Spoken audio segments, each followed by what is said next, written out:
आपण आज या ठिकाणी पाहू शकता की इथून हा सातारा महामार्ग जोडण्यासाठीचा हा जो काही गाळा आहे, हा मुंबई गोवा महामार्गच्या खालून सातारा साईडला जाणारा रस्ता आहे. म्हणजे त्या साईडला जवळपास 25 खुरी या खेड तालुक्यातली या रस्त्याने जाणारी आहेत.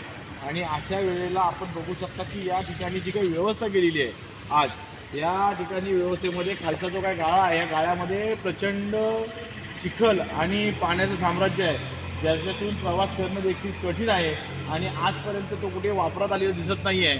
आणि सामान्य जनता ही सरळ सरळ हायवेला तिथूनच बाहेर पडते, जेणेकरून याचा वापर होत नाही आहे. आणि अशा ह्या घटनेमुळे कदाचित येणाऱ्या काही कालखंडामध्ये या खुपपाट्यावरती मोठा अपघात होऊ शकतो आणि एखादी जीवितहानी होऊ शकते. आणि ते जीवितहानी झाल्यानंतर मग ठेकेदार जर काही इलाज करणार असेल तर हे कुठेतरी चुकीचं आहे. प्रशासनाने याची गंभीर दखल घ्यावी, अन्यथा याच्यावरती प्रशासनाच्या विरोधात आणि ठेकेदाराच्या विरोधात मनसे स्टाईलने आंदोलन छेडण्यात येईल.